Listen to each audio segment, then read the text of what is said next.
Қайырлы күн, ардақты көрермен. Бүгін балалар жадындағы бабалар мұрасы шешендік әңгімелерді көп жаттау сайысына қатысып, 30-дан астам сөз жаттаған, оның мән-мағынасын түсіне жаттаған сезіммен бірге сұхбат құратын боламыз. Ең алдымен, сезім саған қояр сұрағым, осы жарысқа қатысып, көп сөздерді жаттап, қандай пайда алдың, қандай маңызы бар екен оның? Мен осы 30-дан көп әңгіме жаттағанымның арқасында осы көптеген қазақтың ұмытылған сөздерінің мән мағынасын түсініп, өзімнің сөздік қорымды молайтқан болатынмын, және оны өзімнің достарыма насихаттау барысында көп нәрсе ұғындым. Енді өзің бір әңгімені бастап берсең? Бастап берсем, Шортанбай мен Сәттібайдың әзілі деген 47-ші беттегі сөз тапқан қолқа жоқтағы. Айта бер. Бір күні Шортанбай мен Сәттібай екеуі бір қылтадан шығып, оқыс кездескен достар аттарынан түсіп, құшақтасса керек. Сонда Сәттібай Шортанбайға: тіліңнің ебі, аузыңның жебі бар еді. Сен біздің осы кездескенімізге бірдеңе деші депті. Сонда Шортанбай жол болғандай: бай да өлген, патша да өлген, батыр да өлген, өлме тірі қалған жоқ ажал жеткен. Алжымақтың кілтін ашқан жан жоқ, өмірдің ең қызығын тірі көрген депті. Осы әңгімеден не түйдің?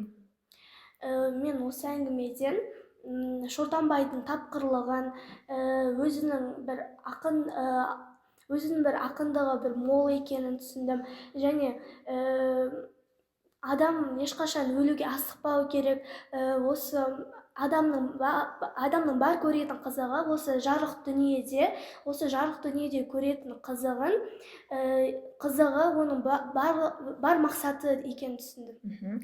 Тіліңнің жебі, аузыңның ебі бар еді деген не айтқысы келіп тұр сонда? Ол Шортанбайдың бір ақындығы бар екенін, яғни суырып салма өнері бар екенін айтқысы. Енді сөз сұрап бастайық. 94-ші бетте Бекмағамбет пен Жәукенің қағысуы деген әңгімені айтып берсең? Бекмағамбет омбы еліне бара жатып, Жәуке деген үйіне қонады. Тамақ ішіп отырып, Жәуке Бекеңе қарай еттің майын итере беріп: «Бекең, алыңыз, бұл жүректі жаралайтын сарымай емес қой» депті. Олай дейтіні Беке сарымай дейтін қыз алам деп көп әурейленіп ала алмай қалған жайы бар екен. Сонда Бекең сөзден тосылып үндемей қалыпты. Оны аңдып отырған Бекеңнің жолындағы жолдасы Хасен деген жігіт былай дейді: «Әрине, біздің Бекең майды талдап жейді ғой, көңіліне жақпаса, құлағына алтын сырға тақса да қайтсын» депті. Ал олай дейтіні Жәуке де сырға дейтін қыз аламын деп көп әурейленіп ала алмай қалған жайы бар екен. Жәуке сөзден тосылып үндемей қалыпты. Бұл жерден осы бір қазақтың бір құндылығын көре аламыз. Қандай құндылық деп ойлайсың? Қонақжайлық. Қонақжайлық, сосын сөзге қатысты? Сөзге қатысты астарлап жеткізу, жаңағы әйелің сарымай, сырға дегеннің барлығы осы сұпалдап, астарлап жеткізу. Енді жаны тәтті шал дейді. 159-ші бетте. Жаны тәтті шал: бір адамның жалғыз баласы ауырып, жаны қысылып жатады. Жалғыз әкесі бар екен. «Құдай-ау, осы баламды алғанша жолына құрбандықпен мен ал» деп жылай беріпті. Оны сынайын деген бір қуқыл жігіт басына үрген қарынды киіп, бет аузын алапастап, ала көлеңкеде үйге кіріп келіп, ошақты салдыр еткізіп салып қалып, шалға тап берсе, шал қорқаннан кірерге тесік таппай: «Ей, қары киген қарапас Құдай, алатының ар жақта» деп баласына сілтепті. Сонда бұл жерде неге адамның жаны тәтті? Адамның жаны тәтті, яғни ол шал басында осы баламды алғанша мен ал деп өзін құрбандыққа шалып, өзін мықты етіп көрсеткенмен, соңында сол тексеріп сынайын деп келген кезде ол қорқып, өзінің өмірден өткісі келмей, баласын, өзінің қорқақтығының арқасында жалғыз баласын өлімге қиып жібергендігі. Не дегенмен адамның жаны тәтті, Енді тайда ат болар деген әңгімені айтып бер. Ақтай елінің бір жігіті Ақтай елінің бір жігіті жолаушылап келіп мысқал руының бір үйіне түседі. Төрде отырған бір шегеде қарт балам қай ел боласың деп сұрапты. Сонда жігіт мына бұқтырма басындағы ер Ақтаймын депті. Менің бала кезімде тай едіңдер, құнан шабатын күндерің болады ма депті қарт мысқылдап. Сонда жолаушы әрине ақсақал, ол кезде өзіңіз де мысқал едіңіз, ештеңе қоспапсыз, сіздер қадаққа толғанда тайдат болар депті. Бұл жерде мысқал дегеннің мағынасын білесің бе? Мысқал? Ол кезде өзіңіз де мысқал едіңіз, әлде ештеңе болмапты дейді. Аңқау деген сөз бе? Қадақ дегенді білесің бе? Қадақ. Яғни мысқал дегеніміз ол аз мөлшердегі бір заттың аз мөлшерде болуы, мысалы алтынның сондай болуы, ал қадақ деген содан әлдеқайда үлкен нәрсе. Яғни бұл жерде сіз бұрын кішкентай едіңіз, әлі де сол күйіңізде тұрсыз деп тұр. Ал құнан деген не? Құнан шығатын күндерің бола ма деген, андай алдыға шығып өздерің бір есесің күндерің болады ма деген. Құнан деген ненің қандай төрттілік? Құнан деген бала күнінде жылқының дұрыс. Суыт шаруа 172-ші бетте. Суыт шаруа бір қазақтан қалаға қашан келдің деп сұрапты. Ертең жоқ бүрсігүні деп жауап беріпті. Сен қандай ақымақ адамсың, ертең жоқ бүрсігүні әлі болған жоқ, сен қалайша келіп қалдың депті. Осы қалада тым жақсақ жұмысым бар, соған асығыңсырап келдім депті. Асығыңқырап келіпті, иә. Бүрсігүні деген осы не? Ертең жоқ, бүрсігүні дейді. Бүрсігүні деген ертеден кейін деген сөз. Ертеңнен кейін, арғы күні деген, иә. Дұрыс. Сақалда тұрған ақыл жоқ. Бір уақытта Бұхараның елшісіне тымақ жас адам келеді.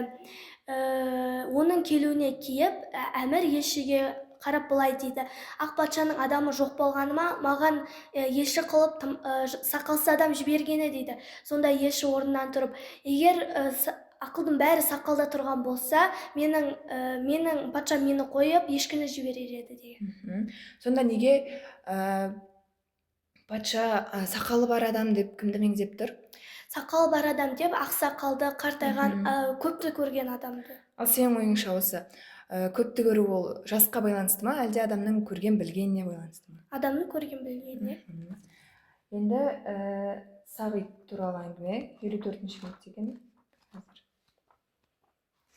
Сағит шеше мен Омар болыстың әңгімесі. Дуан басы бір айдың туысы Жайық байдың Омары дейтін өте қатал болыс болыпты.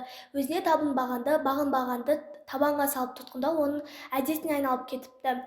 Бір жылы өзінің кедей ағайынын айдатпақ болады.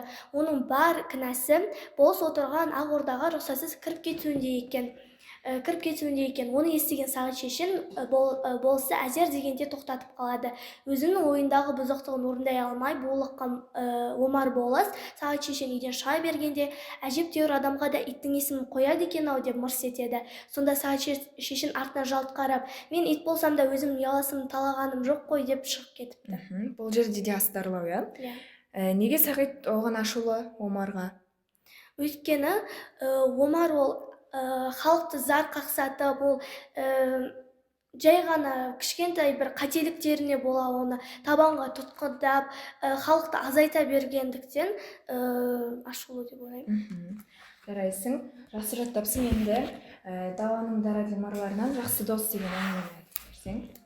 Жақсы дос қандай болады дегенде бала беріпті. Екі жақсы дос болса, біріне бірі өш болмас, бақ қонбайтын жігітке іздегені дес болмас. Бұлақсыз сай тасқынмен көл болмас, жаманның қанша айтқаны еш болмас. Жақсы дос қандай болу керек екен?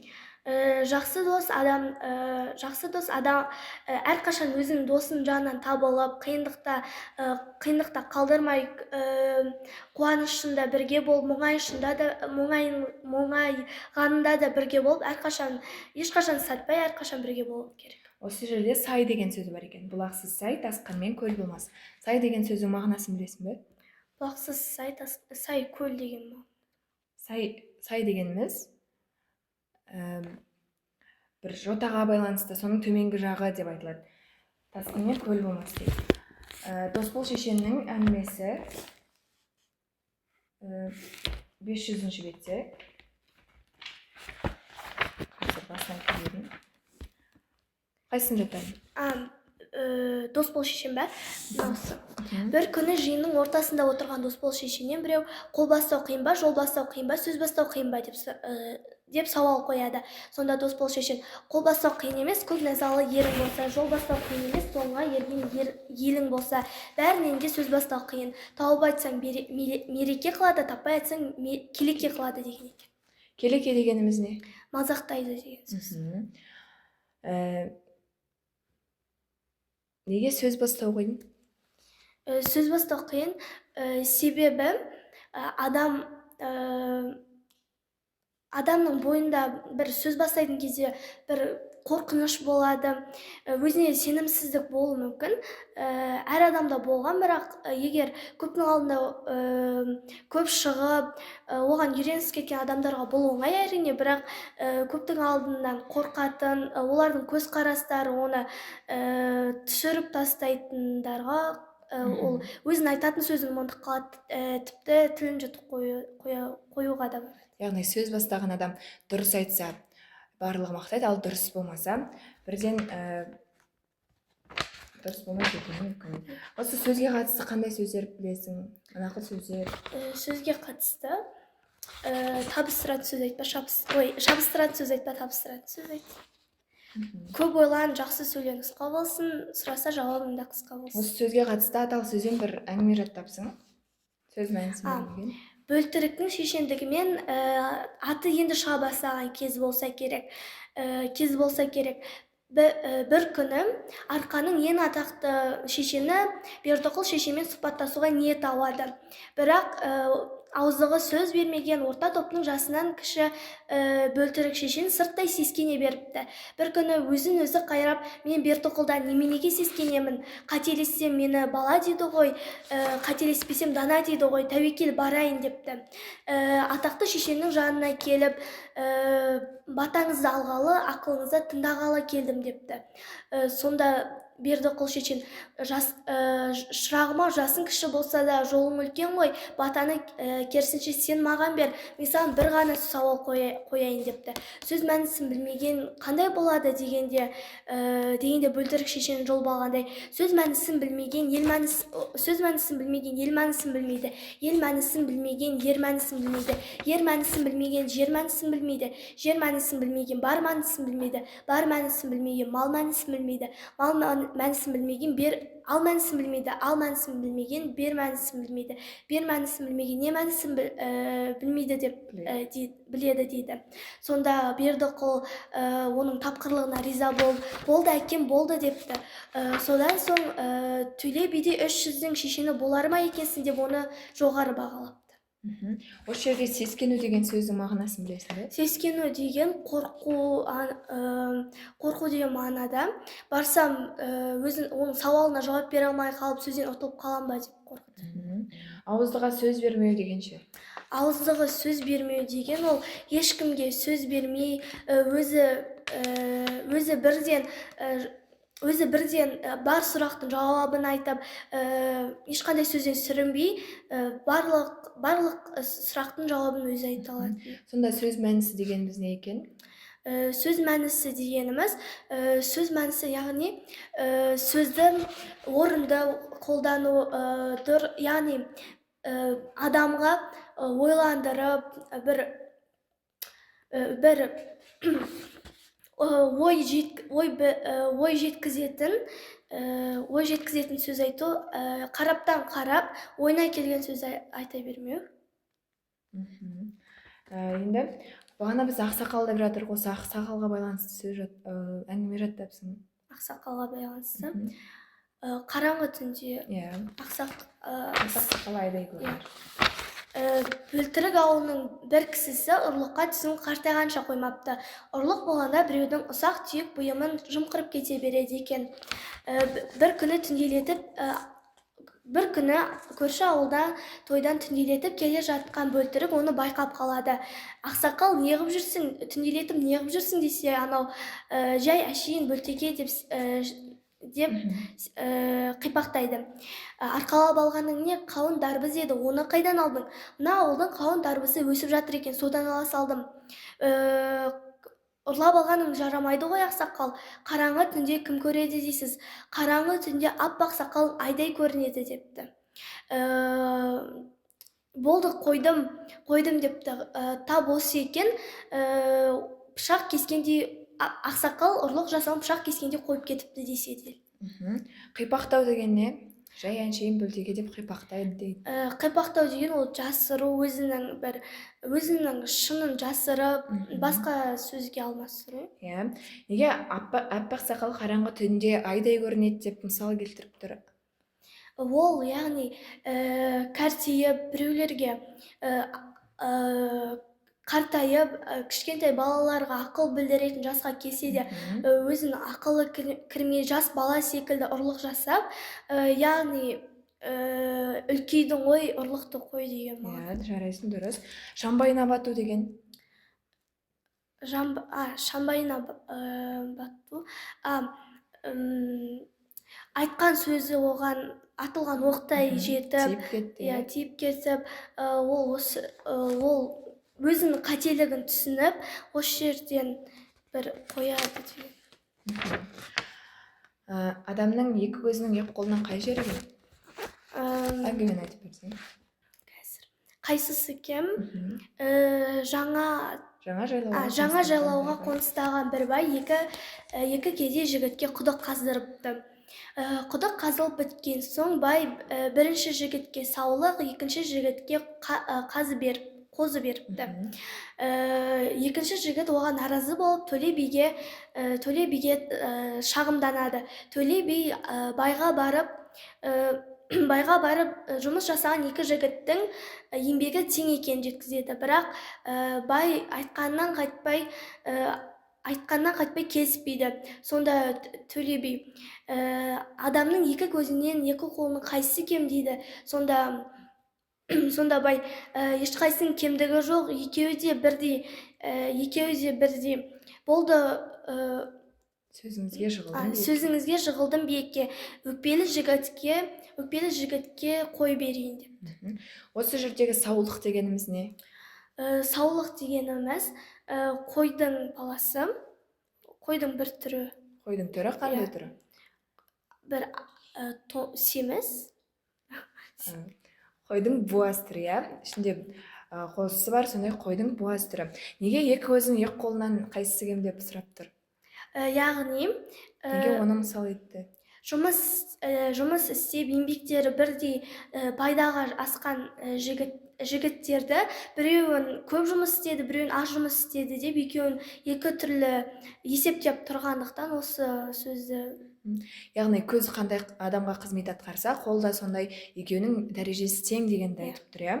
Жақсы, сұхбатыңа рахмет Сезім. Сіздерге де сұхбат пайдалы болды деген сенімдеміз. Назарларыңызға рахмет.